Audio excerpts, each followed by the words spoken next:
Hello, welcome everyone to the course of Computational Finance. My name is Grzelak and I'm the course instructor.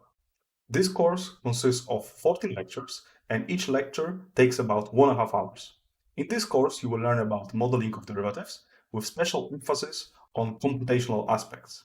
The materials for this course you will find under the link in the description of this video. In this course, we will learn about modeling of derivatives and also about efficient implementation. Programming language that is used in this course is Python. This course is not only about the theory, but it is also about the practice. In this course, we will discuss different aspects of efficient Python programming. As you can see, I will be also programming live, so you will be able to see me and also the way how we program, and we will analyze results together. I strongly believe that this course will help you in your career, especially if you're interested in finance, quantitative finance, and financial engineering. Finance is not only about selling and buying products. It is also about modeling and understanding about the engine that is used to perform derivative pricing. Let's take a look at the outline of this course. Today we start with introduction and overview of asset classes. You can consider the first lecture as some kind of a warm-up before we really dive into programming in computational finance. Next lecture will be about the stock, options, and stochastic. I will explain you why stochastic differential equations are very important tool for modeling of options and stock behavior. Then we go further, we go into option pricing and simulation in Python. As I have shown you, we will use a Python language to generate paths, to simulate processes, and perform option pricing. Then we go to the concept of implied volatilities. And also, again, we will discuss numerical efficiency and implementation. Then we go to jump processes, so extension of the Black-Scholes model or standard pricing tools, and we extend that framework with jump processes. At this point, we also discuss the impact of jumps on hedging and also on implied volatilities. Further, we define a class of affine jump diffusion processes. So it's a class that will contain many processes of interest, especially if we talk about efficient calibration and pricing of derivatives. Given that we have this class, we can move further to stochastic volatility models that will belong to this class of affine jump diffusion processes. Having both, so having affine jump diffusion class and advanced stochastic volatility models, we can perform Fourier transformation and obtain a very efficient, very fast pricing of options. This strategy, let's say these 3 lectures here, this is very important element if we are talking about the calibration of stochastic volatility models to implied volatility, smile and skew. Of course, smile and skew, those will be discussed much earlier. So as you can see, we will build up the knowledge in this course. After that, so once we are able to calibrate the model, it is very important to know to simulate this model with PDEs or, for example, Monte Carlo paths.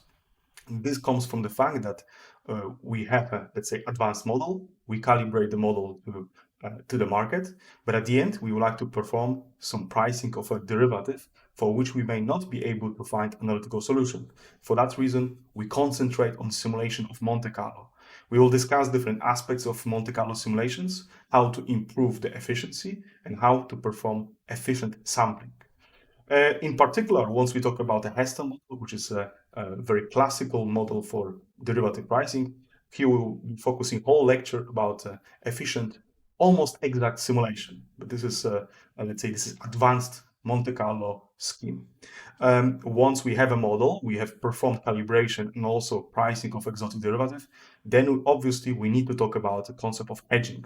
Hedging will be also discussed much earlier, but here we will perform numerical experiment. We will actually build up a portfolio of an asset, and I will show you in Python how to perform the hedging and what are the elements that you have to concentrate on once you perform hedging in daily life. Then we go to exotic derivatives. We discuss 2 types of different models. So we whole lecture concentrated on different types of exotic derivatives that your client could be interested in. But we start with a forward start options and stochastic volatility models with jumps. So by its model, it is a model which is an extension of the Heston model here with inclusion of jumps. Of course, derivative, here we will concentrating on how to reduce the price of derivative. Suppose you have a client that would like to buy a derivative, but he says he considers the price that you offer to be too high. In this chapter, in this lecture, we concentrate on how to reduce, how to structure a product such that you can reduce the price of this derivative for your client. And here we'll be discussing different aspects. We'll be talking about different payoffs, digitality, barriers, and also how to reduce volatility of an asset. And that can be done, for example, with an Asianing, averaging of introduction of the Asian type of option. Then lastly, in the last lecture will be about the summary, where we'll discuss the summarize this course, and this will be just basically the summary of all the materials we have discussed in this course. So here we have overall, it is about 20 plus hours of course. I hope that you will enjoy it, and I wish you a lot of success in following the materials. Let us start with some definitions. First, what is computational finance? Computational finance is a branch of applied computer science that deals with problems of practical interest in finance. Computational finance emphasizes practical numerical methods rather than mathematical proofs. So as you can imagine, it is a very applied science. Computational finance also focuses on techniques that can be directly applied to economic analysis. In this interdisciplinary field between mathematical finance and numerical methods. So it is a very practical field where you have to use your knowledge about programming.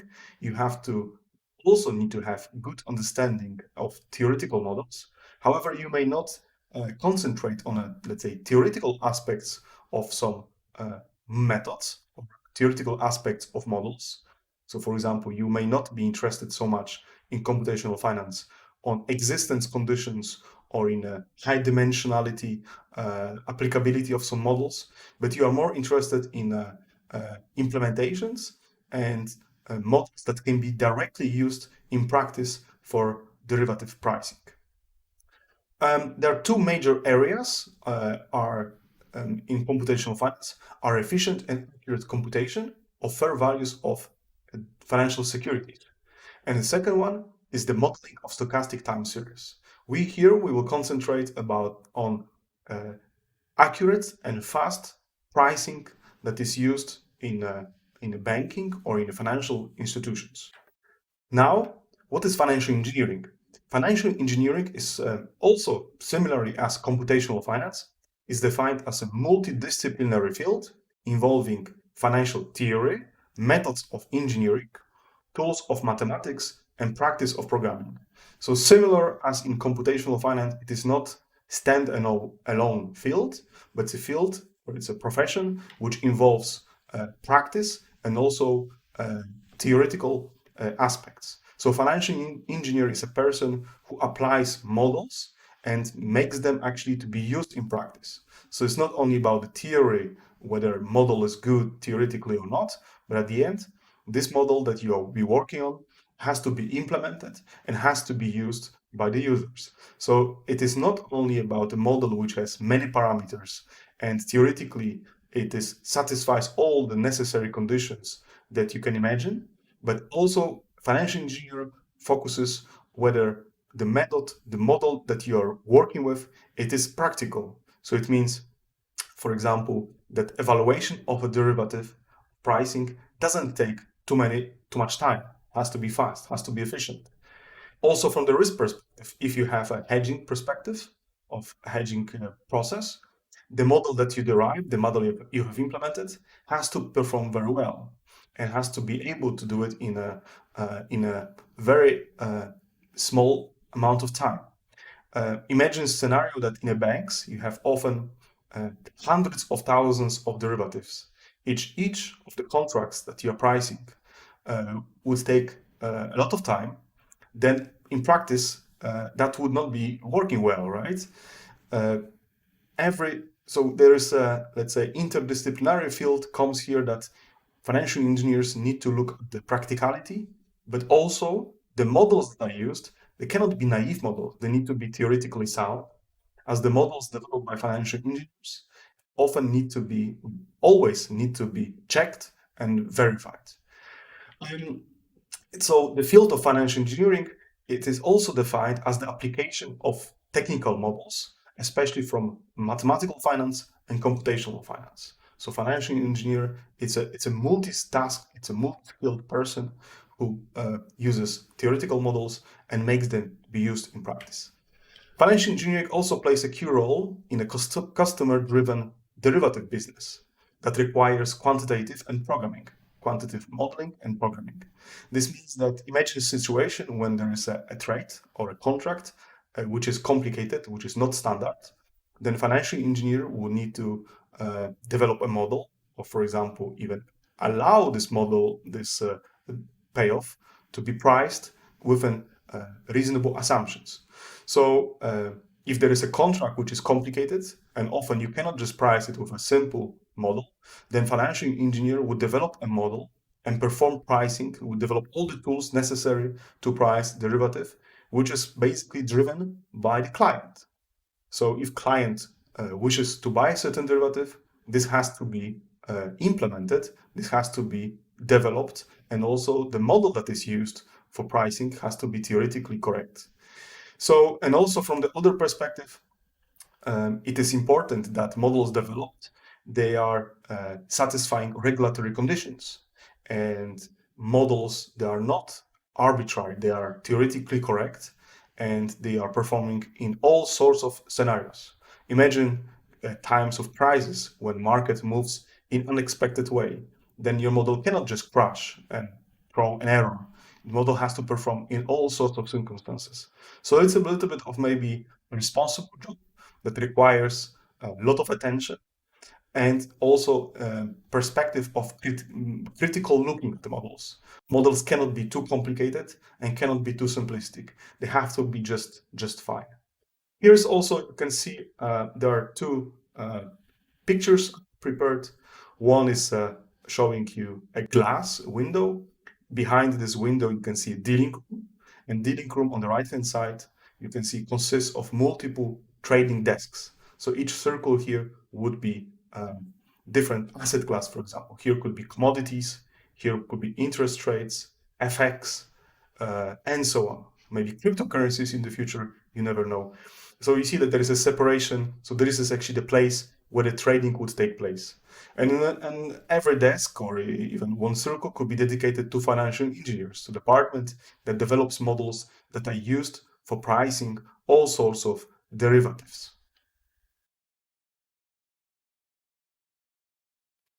As you can imagine, trading or marketplace, it is not only limited to stocks or interest rates, but essentially every asset can be traded. So as we can see here in this slide, here are the main trading, let's say main markets, the main markets that you could think of trading. So there's a stock market, which is basically a market that you can sell or buy stocks. Often stock market, when you buy or sell, it is called equity. Yeah. So when somebody speaks about equity, think about the stock market. This, of course, these days is very popular for a retail investor to invest in stocks. Stocks are, you have two possibilities. In general, you can think of buying stock, hoping that the company will grow. So that's called value investing. But you can also invest in dividend. So think of a search for a company that pays you the highest dividend yield. Especially these days when we have interest rates which are very low, it's popular that people move more to stock market. And actually we can see that the stock market grows rapidly because demand for stocks that pay yield or have a value increase, it's very popular and increases.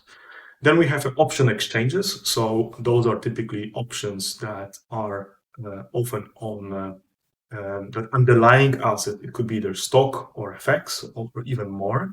So options exchanges, this is something that we will put a lot of attention when we talk about options and valuation of options. Options are contracts that underlying of them is a stock, FX, or any other asset that you can see in this slide. But option gives you some optionality. So you could control your risk or use options as a term of a hedge. Then one of the biggest market is the interest rate market. As you can imagine, the interest rate, it's about mortgages, for example, bonds, savings. So savings accounts, bonds, mortgages. This is one of the biggest markets in the world. It's an interest rate market. Then we have also enormous market is the FX, the cross currency. So you can hear FX, so it's a foreign exchange, or you can it can often be called currency market, cross currency market. And this is where we can exchange euros for dollars, euros for pound, British pound, etc. The credit market is when we can have basically a loan, a bond. So, for example, a company would like to get financing, so they issue kind of a bond, which is similar to in the interest rates, but the credit, it is that the company promises you to pay you some, not dividends, but they promise to pay you some coupons. So credit market can also be credit default swaps, where you think of when you can think of insurance. So you can insure a company against default, or we can trade, for example. So two counterparties can agree with each other to trade and to swap. For example, one counterparty is paying some interest rate, and the second counterparty pays only if the company defaults. So this is some kind of insurance. So credit market, you can always think of insurance.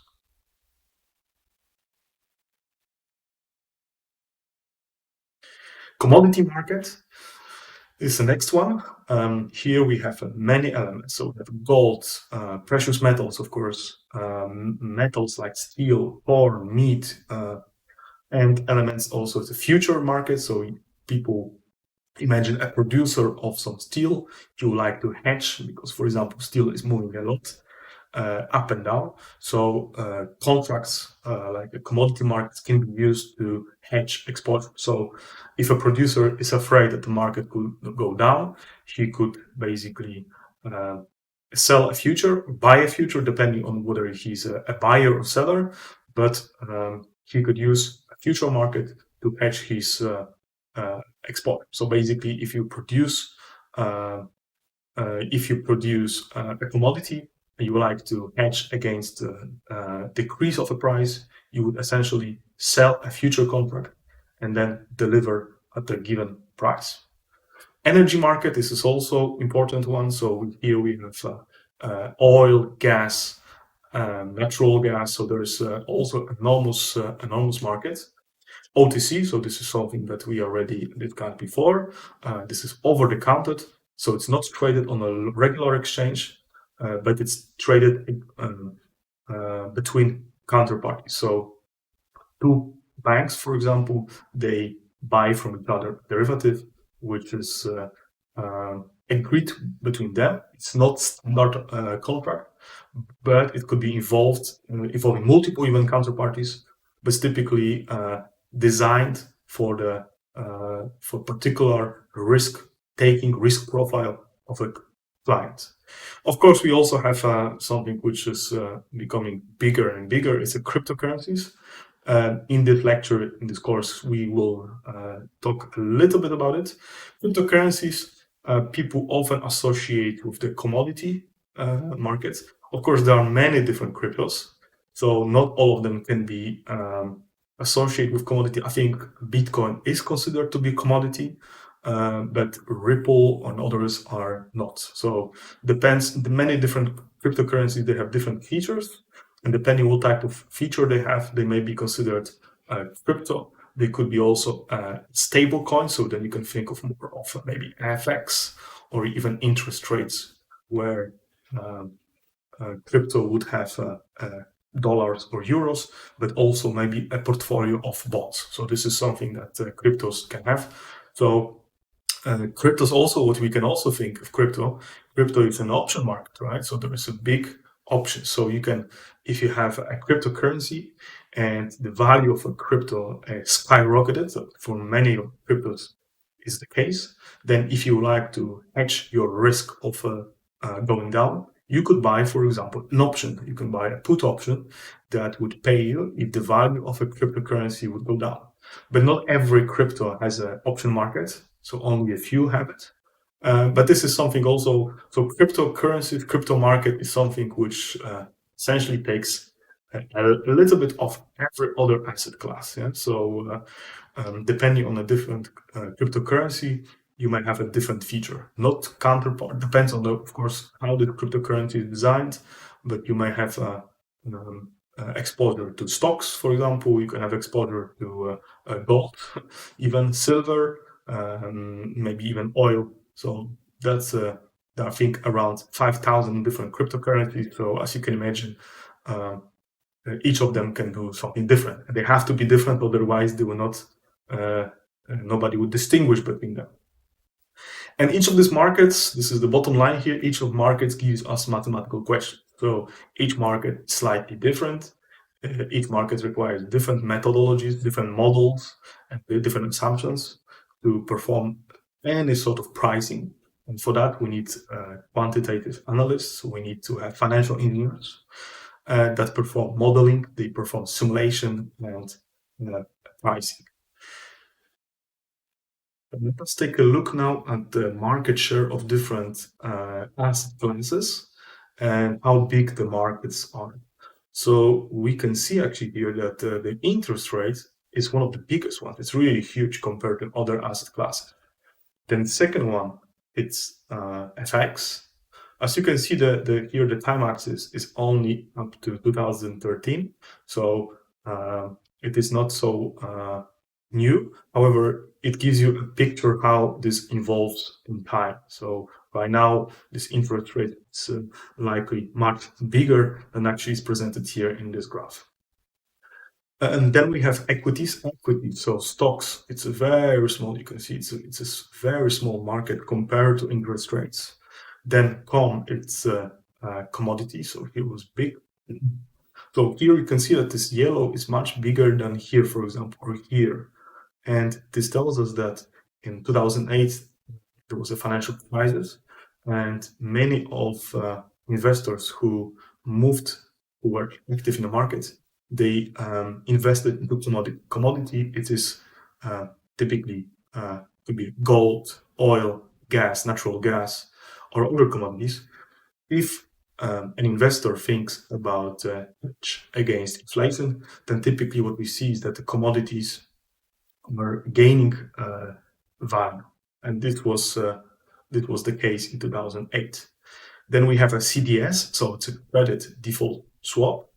CDS, credit default swap. This is what you consider as insurance against a default. So two counterparties may agree that one will pay constant installments, payments on a monthly or quarterly basis, and other counterparty will pay only if a company will default. So that's kind of insurance. This is the CDS is the insurance market. And you can see CDS it's actually increased substantially until the financial crisis. It was this area here, and then kind of drifted. It was kind of become stable. But one of the reasons for this financial crisis, of course, too much accumulation in credit in the CDS. And we have also, the orange one, and we have here unallocated. Unallocated could be options and every other asset which is asset class which is not here in those five. If we think of options and derivative options market, it's extremely small. So it's a very tiny piece of financial world. However, it is very important. Especially, it's also very interesting from a financial and computational perspective, academic perspective too. Options, you can think also on some kind of insurance.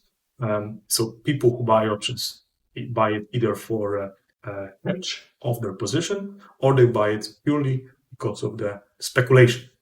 So speculation, what it means is that options are relatively cheap compared to stock.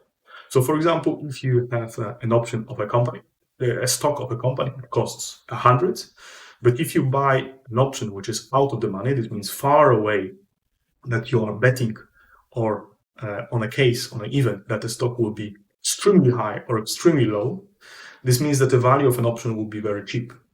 This means that you can, with a small capital, you can bet on a direction, on a stock behavior in the future. And that could, if this is the case that you will correctly indicate whether you correctly bet, then the initial investments that you have invested to buy that option, it will be multiplied often by hundreds or even thousands. The downside, of course, of options is that options have time. This means that you buy an option with a particular maturity or expire. This means that it's not an insurance that you can basically have it forever. So this insurance or an option has maturity. This means that after a date, so that we agree, for example, two counterparties agreed about an option maturity, let's say next year. So if until next year nothing happened to that particular stock, either didn't go down or up, then the option value it's zero at the end. So it is always biggest problem in speculation is about timing. You can be really right about certain development, whether a company is doing very good or very bad, but it is extremely difficult to properly time it, to tell to the client or tell to convince yourself that something that happens exactly at that time. However, you can of course think, okay, I'm going to invest in options with longer maturity. Of course, possible, but the problem with that is that longer the maturity, higher the price. So if you think of 1 year maturity or 10 years, the price could be tenfold, not only tenfold, but will be 100 times higher. So of course, specifications options we will discuss in this course. So you will see exactly what are the parameters that determine the value of an option, how to price an option, and of course, how to price it efficiently using numerical techniques. So this is something still ahead of us. At least I hope for now that you have a good feeling what is the options, what are the options, what are the financial markets, what is this course about, and what are the roles, or what is the role of a financial engineer who has to develop models. So I hope that this is becoming a bit clearer right now. Now let's take a look at each individual asset class that we have just discussed. The first and the most popular one, and also the one that we will concentrate a lot in this course, are stocks, also called equities. So often you can hear that about the model. Also, you can hear about equity, stocks, or shares. You can always think that those are the same representations of an asset. In essence, once you buy an equity or you buy a stock, you basically, it means that you are becoming an owner of a company. So you buy a piece of company. So this is what Warren Buffett always says. He always invests in businesses. So he buys stocks that he thinks that the company can grow in time and provide proper dividend payments. The price of a stock is determined by the value of a company and expectations of performance of the company. So this basically means that value that we see today of a stock essentially represents future payments and performance of a stock in the future. So if a company has invested money in new technologies, investor can think that, okay, the new technology that the company has invested will bring X amount of profits in the future. And then by discounting to today, one can estimate, give a price for the representation of how much stock is worth. The expectations are in a bid and ask behavior. That means that each stock, once bought, it was priced. You can buy it on the market. You can always buy at the higher price and sell at a lower price. So higher is always best price. So This is that you have to always buy, and you can always sell at the bid price. The difference between the two is that it's so-called bid-ask spread, and the difference, bigger the bid and ask, it's less attractive stock, means that there is a less liquidity in the market. And also, it also tells you that there is in a case of emergency, when you would like to sell a stock, if the bid and ask spread are very wide, you may lose substantial amount of capital. Here, they give uncertainty in future price development of the stock. Yes, so we can only know how much you earn once you sell the stock. So you always keep that in mind. Although maybe you may have a good forecast for the future profits of a company. Different market participants may consider or think differently about the performance of a stock. And that means that your opinion and your valuation of a stock and somebody else may differ. So this means that a stock will change in time, will fluctuate, and behaves stochastically. So normally, if you look at the stock market, it's typically a graph where you see here, this is the time axis. You can see the stock behaving in such a way. And that basically means that stock value is represented by it moves, it's a stochastic behavior. There are many factors that may affect stock value in time. So it's not only about future payments, but also about the market itself, about the competitors, about different companies, and many other factors that happen every day about demand, supply, whether investors think that the company is worth to buy, whether they produce good product, whether there is a competition. So stock always behaves stochastically, and this is behavior that we can model. So in computational finance, we like stocks because they are stochastic, and this means that there are models needed to simulate or to describe this behavior using stochastic models. And this is what you will learn in the course. This point here, we have a true value of a stock is sometimes a bit higher, sometimes a bit lower than expected value. So like I just indicated, expected value is your personal opinion. What is the stock's value in the future?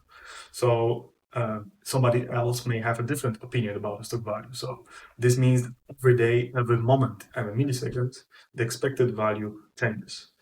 The amount in which the stock price development can differ from the expected value is determined by so-called volatility. So as you can see here, we have a path, a Monte Carlo path, which determines the uncertainty of a stock. If we would have a path which is slightly different, which is something similar like this, you could say that a growth of this company is much more predictable than one which is described here. And the difference between the two, so much more variability stock, so we can actually measure how much volatility is here, that actually the variance of this behavior of this movement is called volatility. And this is a very important element of when we model options, when we price. Volatility is one of the most important elements when we talk about the pricing options. This determines the behavior, the fluctuations of the stock in the future. As we can see here is that if there will be no volatility, this stock basically would behave as follows, and the same would be here. So then you could actually, then you don't need too complicated models if there is no uncertainty in the market. Okay, the owner of a stock theoretically owns a piece of company. So once you buy a stock, an asset, you essentially are a shareholder of a company. This means that you have a part of the company in your hands. So that's kind of a very nice, pleasant feeling when you know that you are actually investing in business. You are not only a speculator. To the average investor, the value of a holding of the stock, comes from dividends and any growth of the stock's value. So you have two types of investors. Dividend investors, so people who only are interested in returns in terms of dividends. So you also have a growth investor. So the difference between the two is as follows. Growth, you can think of a company as Tesla, Amazon, and others which you expect that future performance of a stock would be higher. So if Grow essentially means that you really hope that if you buy this moment, that the stock will grow very rapidly. So this is what you can think of a grow investor. Dividend investor, it's a little bit different. Dividend investor, he doesn't like the volatility. He even would like that the stock does increase very certainly.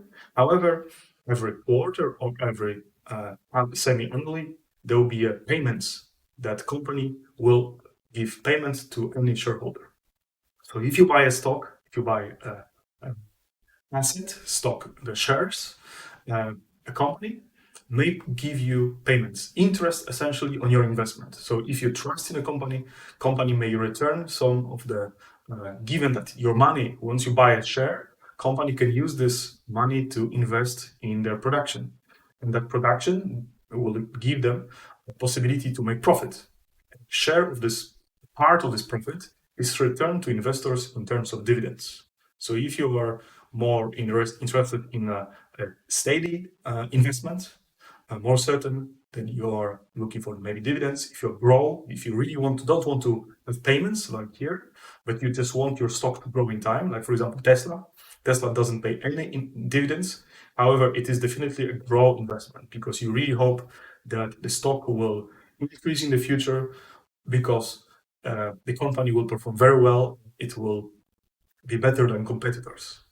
Of course, if you are looking only at dividends, that can be also a bit risky because if company pays you very large dividends, this possibly means that there is maybe more risk. So the company may take more risk in their investments. So you have to always be very careful and take a look and properly read and carefully read the description, what company does, how much risk they take, and dividends, and also the stock behavior. Those are two signs that you can look, two indicators that you can look to assess the whether something is a good investment and a safe investment. In this point here, we have the amount of dividend varies from year to year, depending on the profitability of the company. So this is what I mentioned. It's not, dividends are never promised.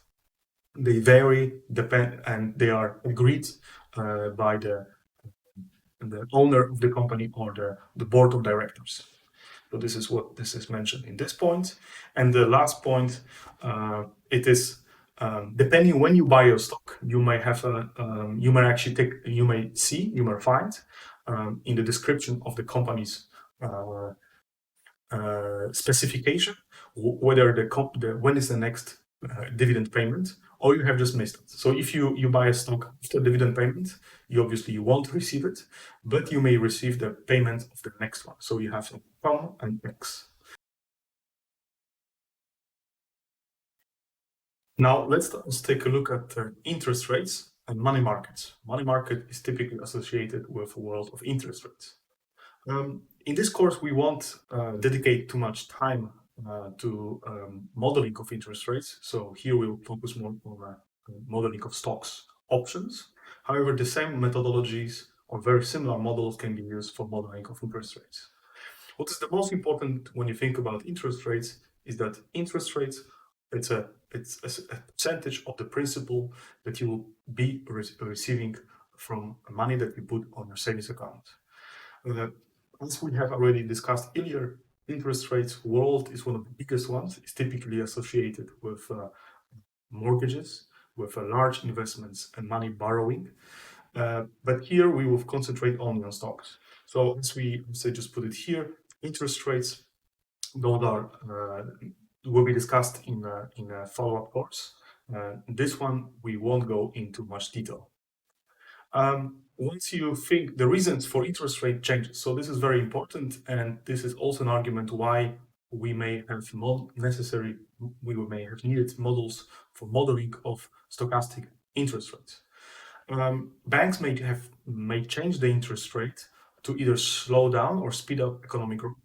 That means that it is common knowledge that if a central bank decreases interest rates, this means that for investors, it is less attractive to keep money on the savings account. And it's more attractive to invest this money in the markets, in buying some shares or investing in the companies. So this means that by investing money from, by withdrawing money from a savings account but putting them into economy, that will stimulate economy. And once the economy is running hot, it's performing very well, and the money circulation increases, then we have to deal often with a phenomena called inflation. And to slow down inflation, banks typically increase the interest rates in order to decrease the velocity of the money circulation, and by that maneuver, by that step, the interest rate increases, the money circulation decreases, and the inflation could go down. Often it's considered that lowering interest rates can give an economy a short-run boost, not bust, but indeed boost. Yes, but it's also a question. Indeed, it's a short term. As you can see, we are already running interest rates low for a very long time, and it doesn't really help. And unfortunately, these days we achieve the level where the interest rates are extremely low, and the economy is not performing very well. So there's not too much room anymore. So that's a bit problematic situation for central banks. What to do in a situation when they cannot decrease rates further to boost the economy, but there's no more alternatives.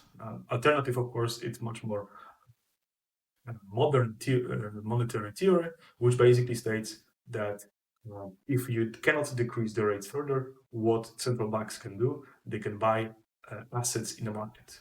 But that's also a very involved subject that we are not going to discuss in this course.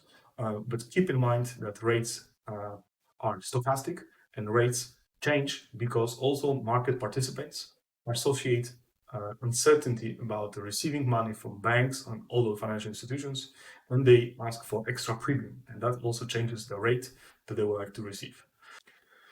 Generally, if the economy is strong, then the interest rates will be high, and if the economy is weak, the interest rates will be low. This is not always true. There are cases when economy is very weak, but interest rates are very high. And this can happen in a situation when economy does not perform very well, the inflation is very high, and governments decide that they need to increase the rates to fight the inflation, which is out of control. Then we can have a situation when interest rates are high and the economy is not performing very well. So this statement maybe is a little bit more too global. There are cases when this is not really true. Economies typically exhibit inflation. A given amount of money buys fewer goods in the future than it will buy now.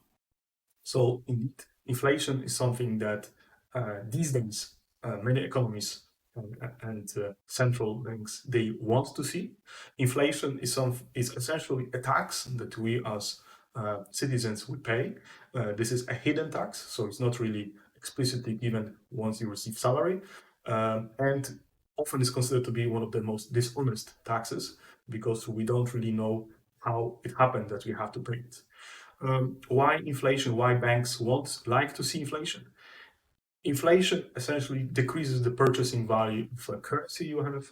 So by higher inflation, essentially means that a country which has a lot of debt can get rid of their debt. So the value of a debt will decrease, and this is why often countries have inflation, or they want to have inflation. Also now, basically, whole world is fighting to get some inflation.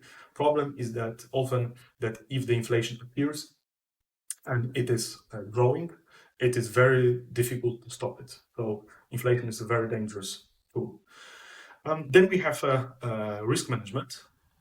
The borrower may go bankrupt or default on the loan. The lender generally charges a risk premium to ensure that he or she is compensated for that fail. Indeed, so once we give a loan to somebody and we consider a counterparty to be more risky, we may ask a higher interest rate for the potential higher risk of default. That also affects interest rates that we may charge our counterparty. And the last point here, this is tax related because some of the gains from the interest rate may be subject to taxes. The lender may insist on a higher rate to make up for this loss. In general, taxes are lower. That is also maybe not 100% always true, because if we taxes typically are associated with a profit from the profit, so the tax is on the profit. So unless we have a situation where tax is basically on a capital that we have invested, then indeed we may want to have a higher rate of return from the invested capital. Now let's take a look further. We have learned in these two slides something about interest rate. We know it's one of the biggest worlds in biggest asset classes in the world. That is very important, and it's related basically to everything that is surrounding us. Whenever we have money on our account, savings account, whenever we have mortgage, we have a loan. It's always related to interest rates. Now it's a question how we are going to model interest rates. As already mentioned, we are not going to deal with highly advanced interest rate models. We are going to keep in this course simple ones. Advanced models will be discussed in a follow-up course, but we still need to describe it in some simplistic way. And now we are going to describe it in a more mathematical sense. So the simplest concept in finance of time of math. So €1 today is worth more than €1 in a year's time. So if we have, so this means that if I have €1 today, or I will have €1 in a year, the value purchasing power may decrease in a year. So this is when we have, for example, inflation. On the other hand, I can also invest €1 today to buy either stock or put on a savings account. In normal circumstances, that it used to have for many, many years is that if we invest money if we save money on a savings account, that will give us some positive interest. Of course, these days we have to deal with phenomena of negative interest rates, so that's not always true. However, in here, let's consider R to be interest rate. So it's not, we don't even say that this is stochastic, it is positive. We just assume that there is some interest rate. So if we have 1 year, essentially in 1 year, if we invest €1, we will receive in a year €1. So €1 here, and then we have interest over that period of time. So we will have 1 plus a percentage of €1 that we have invested. There are two main ways of compounding and calculating interest rates. The first one is a simple one, and the other one is a compounded one. So those are two big differences. The simple compounding or simple interest rate is the basically ones we have here. So when we think of simple compounding, we can consider the following example. So we have €1 that is compounded over a period of 1 year. So let's take a look here. We have 1 year. Let's say it's here. This means that if we invest €1 at this point, so time t0, and in 1 year we will receive 1 times 1 plus R. Typically, R is given as a percentage of the invested amount, so this is why we have 1 plus R. If R is equal to 0.05, or it's 5%, this basically would mean that at the end we receive €1.05 in return. In the case of continuous compounding, it's slightly different. Then it means that money is not invested in the beginning and only received at the end, and we receive only one's interest rate over this period, but it is actually compounding over the whole lifetime of our loan. So again, we consider example when we have 1 year as the maturity, and each individual compounding period, let's note as 1 over n. So we have an n compounding period. So I just will make something like this, 1 over n. So each period is essentially as a length of 1 over n. And this means that in the first period, we will receive 1 times 1 plus r over n. Then this amount will be reinvested for the second period. This means that we also receive from this second period 1 plus r over n, and so on. If the last one, it will be also r over n. And this would give us, we have 1 plus r over n to power n, depending on number of intervals. And we know that for n going to infinity, we have e to power r. So in short, so this is the case when we have a 1 year of maturity. If we would have, let's say, t years, then we would have the compounded rate of €1 would give us €1 times e to power r t. This is how we should think about it. Now we have established how the compounded interest rate would look like. Mathematically, we can describe it as follows.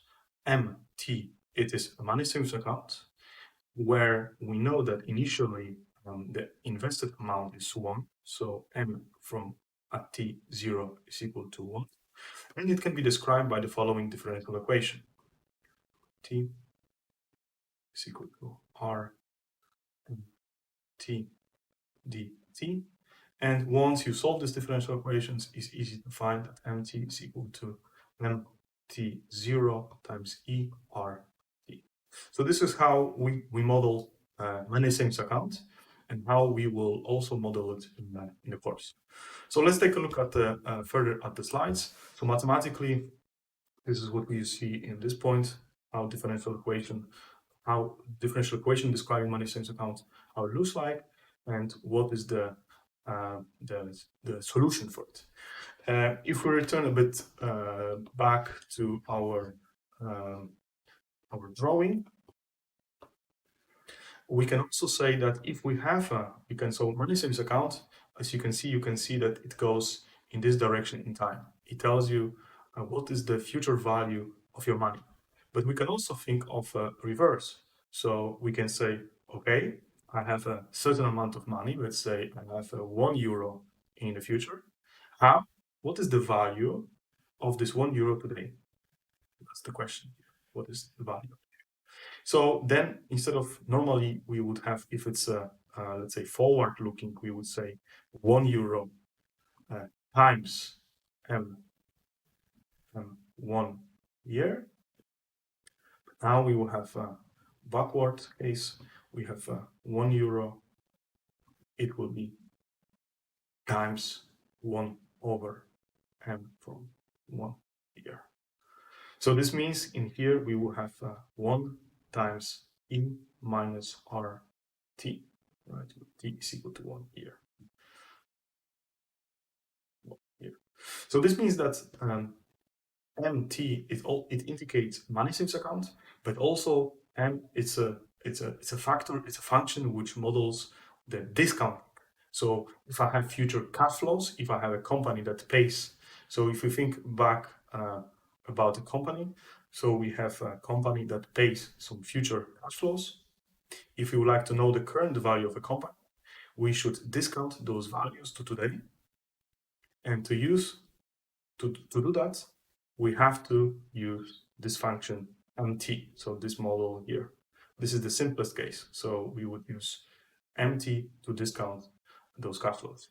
So in this case, if I have a cash flows C1, C2, C3, C4, then I would have a C1 divided by MT1 plus C2 divided by MT2 plus and so on. And that will be the current value of the future cash flows. This is how you can think. Of course, in reality, it is not as straightforward that interest rates are just a number. So to give you a little bit of a flavor, interest rates are not constant, but they are time dependent.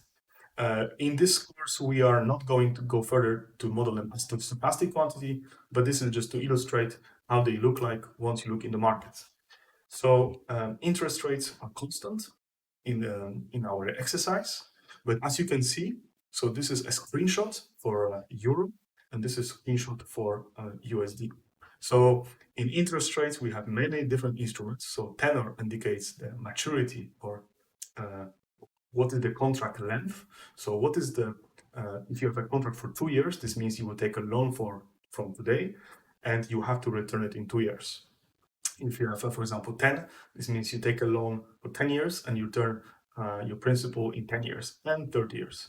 And for each value of those instruments, so we have those instruments.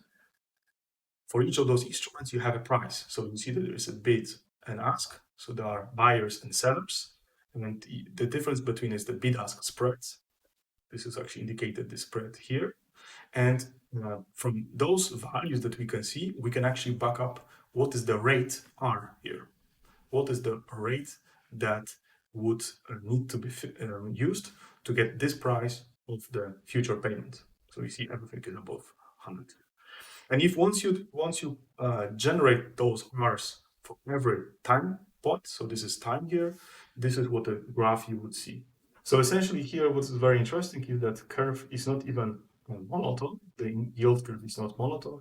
And what is also very interesting that all the yields for euro currently, up to 30 years actually, are negative. So zero level is somewhere here, this level, and everything is negative. This means that if you buy government bonds, you would not receive, you would basically lose your money if you invest in the future. So the value in the future will be worth less than what you have invested. And interestingly, for USD, this is not the case. So USD has a slightly better situation that the short end of a curve, so let's say up to 2-3 years, the yield is very low. However, it increases in time. And that's basically a sign of a stronger economy. What it means that people who are euros, they would prefer to exchange euros for dollars and invest in treasuries. Or treasuries invest American bonds, US bonds, because those would give you higher yield than here. So obviously it's not logical to buy any governmental bonds in Europe. You would do it with USD. Of course, there is a risk, because once you exchange your euros for dollars to go to here and you invest here, so get, for example, this yield. But what happens if this is 10 years, what if the FX rate, so the rate from euro to USD, if you like to change it back, the question is, what then is the rate? So you may gain, let's say, 2% in USD, but, or let's say this is 1.2%, but because you change it from euro to USD, maybe USD dollar will be worth less than euro in the future. So this means that although you have a profits, theoretical profits in USD, if you bring it back to euro, so in 10 years, if you go back here, maybe FX rate has decreased and that will deteriorate your potential profits.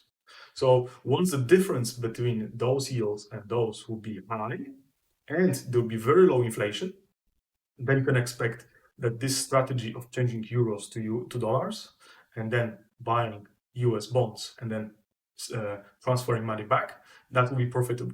That will be definitely better than keeping money in only in euros or in bonds. On the other hand, if the inflation would increase, then you would lose money on the FX, or actually on the not only on FX, but you will lose money. Yeah, so actually, you would your value of that you have generated, your strategy has generated, would be less. Okay. In practice, interest rates obviously are not constant over time, but they are time dependent. This is a slide to illustrate that phenomenon. So we have two graphs. The graph on the top is for Eurozone, for euro currency, and we have one for dollar. On the left-hand side, you can see tenors. Tenors essentially mean maturity of your loan. So if you have a 3-year loan, you will have this bid and ask. So these two columns indicate market liquidity. They tell you what are the spreads between buying and selling, how much difference is there. This is actually also expressed here. And if you have a 4-year loan and you have an interest rate, which is given here, it's called yield, and you have a 6-year loan, which is with this following yield, once you realize that actually those yields are not the same, so you can actually plot them. So here we have x-axis indicating time, and we have y-axis, which is basically the yield that we have in this column. So What is very interesting is that for euro, we don't have any positive yields. So none of the bonds are actually yielding positive yield. So this means that by investing money today, so for example, if you like to buy 30-year bond, so it's just here, you have to pay 102 to receive 100 in 30 years. So that's basically what we are having currently situation. This means that the value of any money that we invest to buy bonds will deteriorate.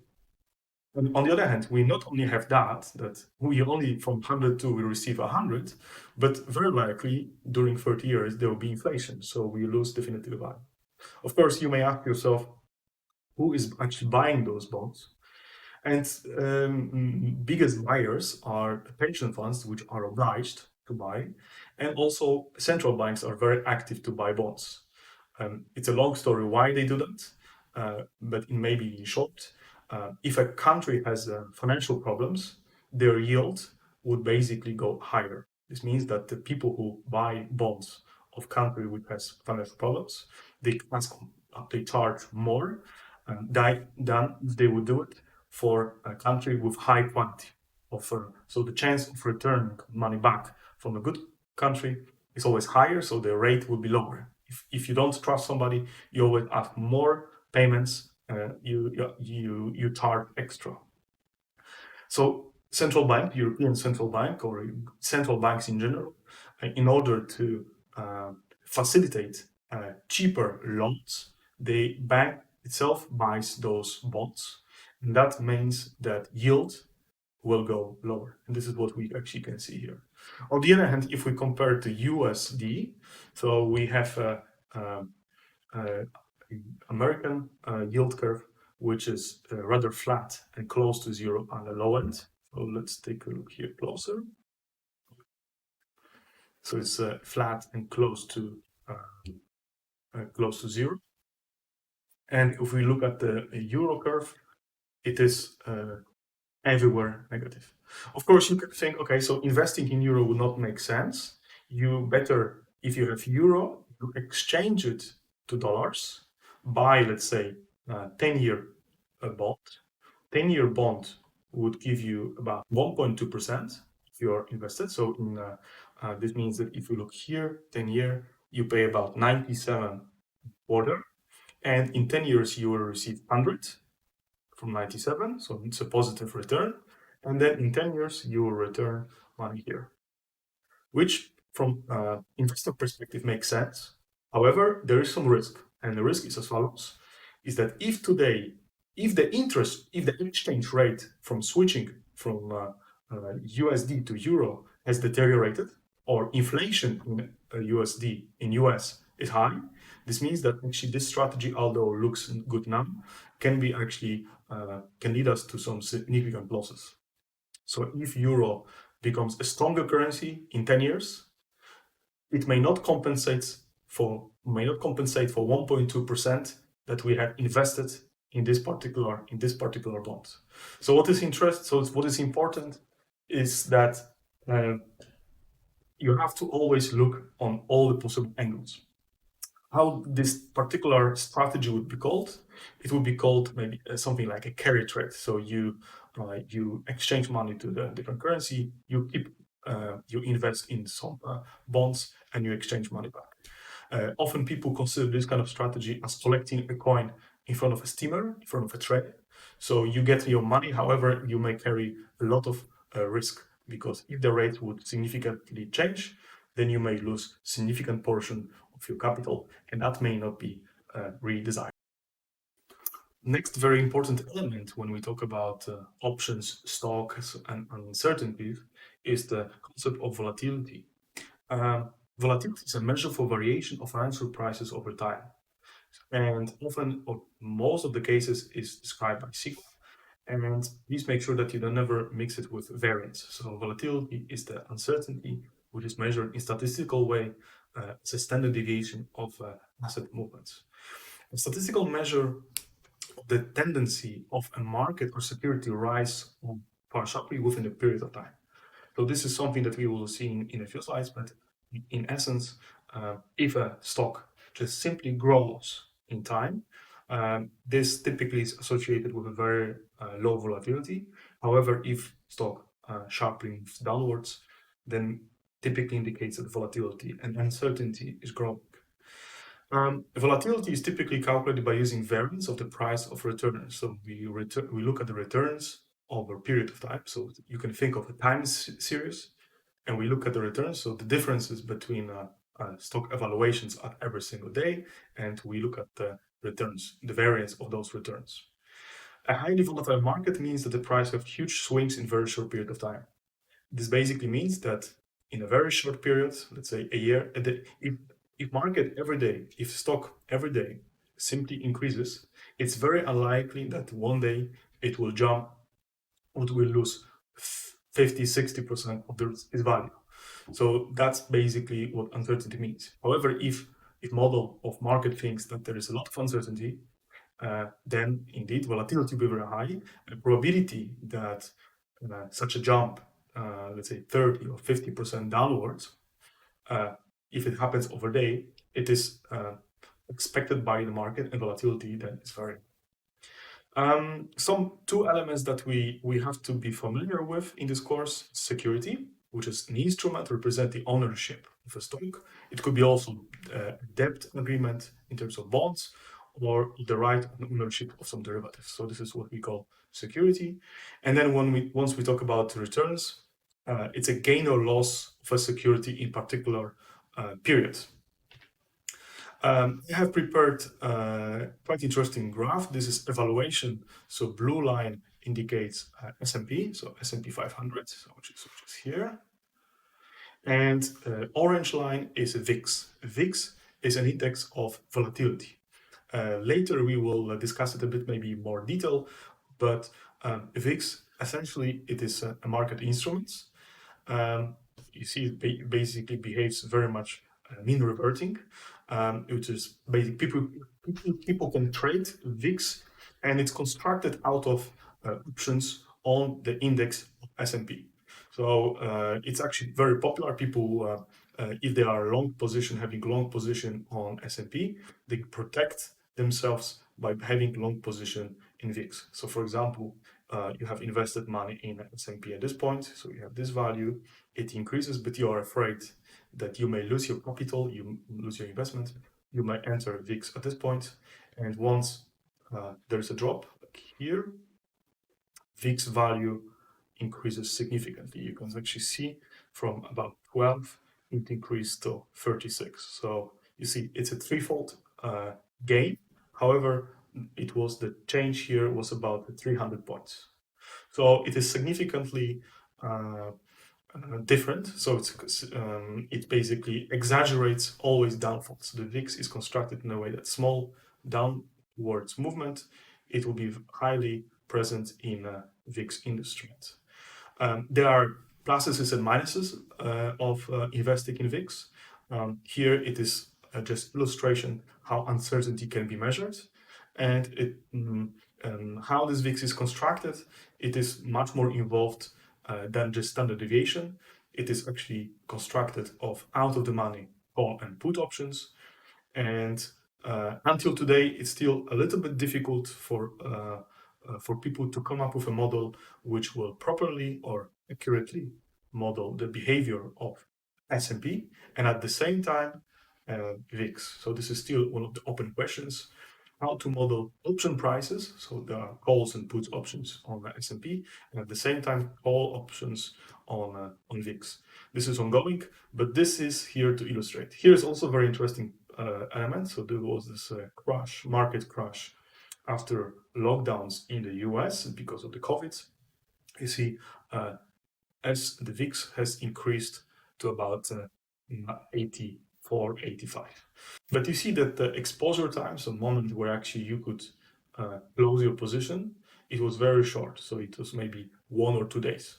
So even if you had you bought VIX here and you missed it by 1 or 2 days, you could sell it here instead of here. So that's timing is very difficult in general on those things. And then VIX, you see, although index went to 2,200 and then to 2600, VIX immediately went very much down.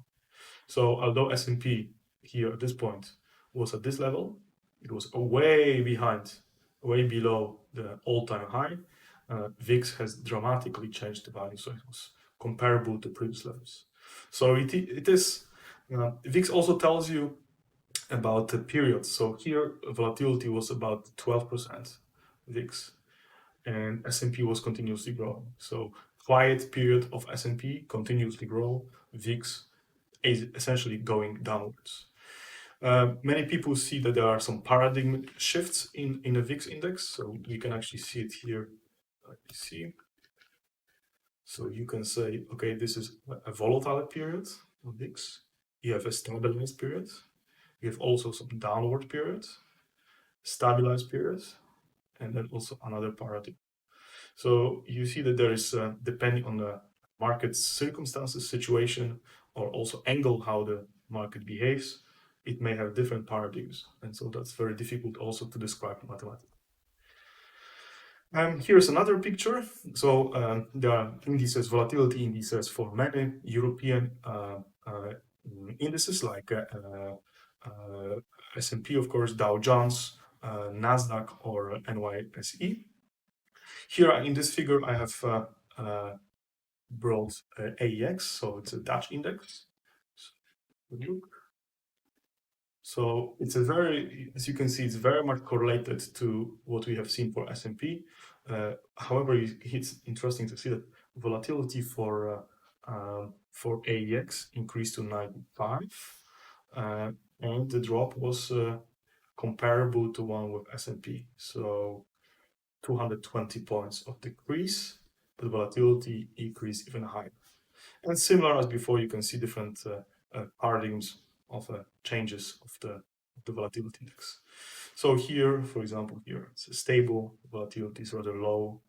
There's some sell-off here, volatility significantly decreases, and so on. So it's easy, kind of a little bit of a mirror-shaped, mirrored picture of maybe this way.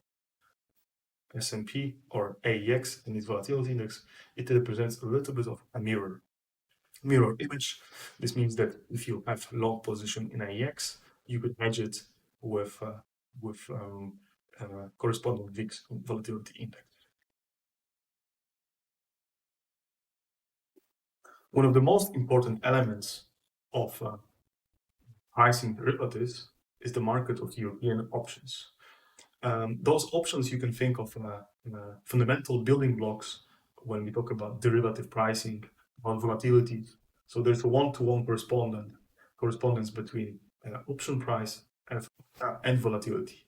So before we have seen volatility indices, like VIX, but those are also given in terms of options. And this is very, very important. So now we focus on a subject, what actually options are.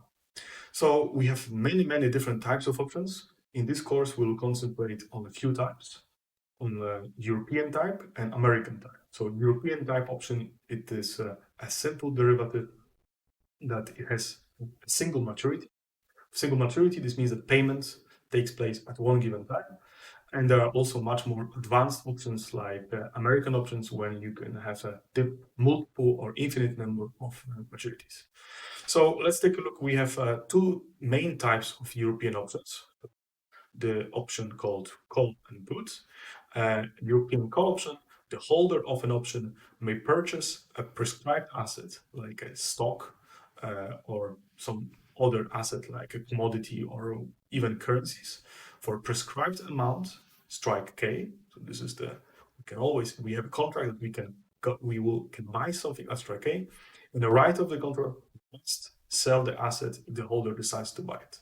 So essentially, it means that if we bought a call option, that we have a right to buy an asset in the future at the price that we agree today. This is how you should think about it. On the other hand, European option, put option, is the holder of the option may sell a prescribed asset, like before the stock, for example, for a prescribed amount, strike K, and the writer of the contract must buy the asset if the holder decides to sell it. Put option, it means more, it is like an insurance.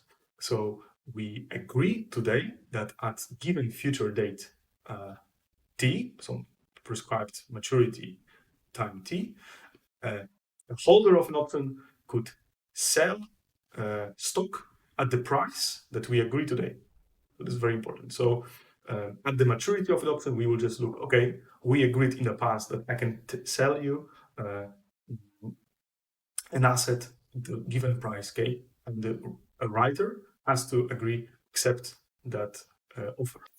So now let's take a look closer at options. So if we have a call option, so let's imagine the following situation. We have a time here, we have a specified maturity of contract T, we have initial of our stock as 0, and in this case, in the call option, let's imagine we have a stock which performed very well. So this is the path of a stock.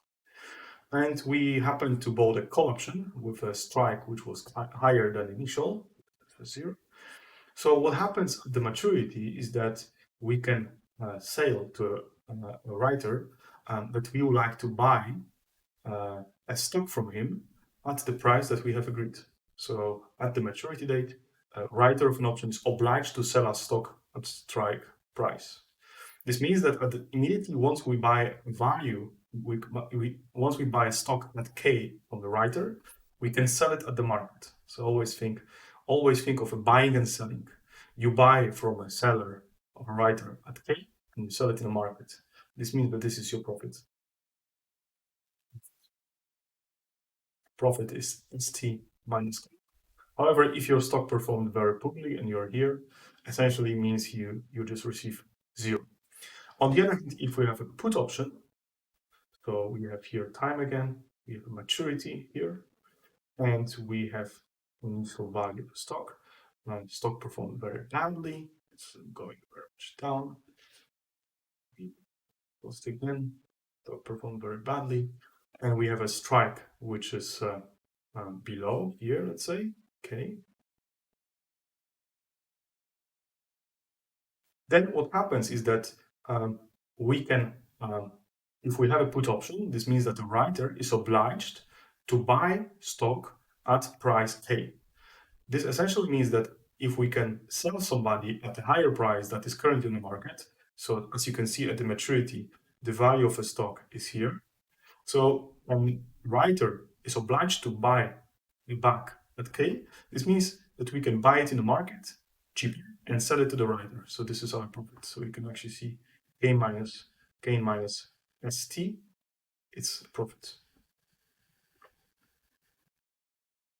On the other hand, if stock performed very well, obviously we are not going to buy it in the market and sell it to the writer, then our profit is just simply 0.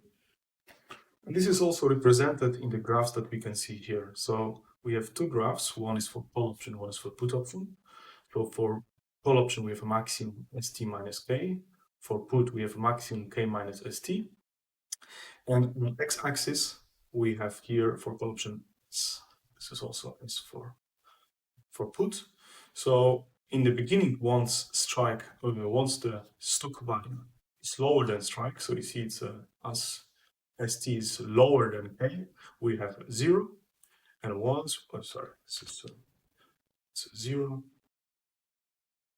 Once stock becomes larger than K, we have a profit of this shape.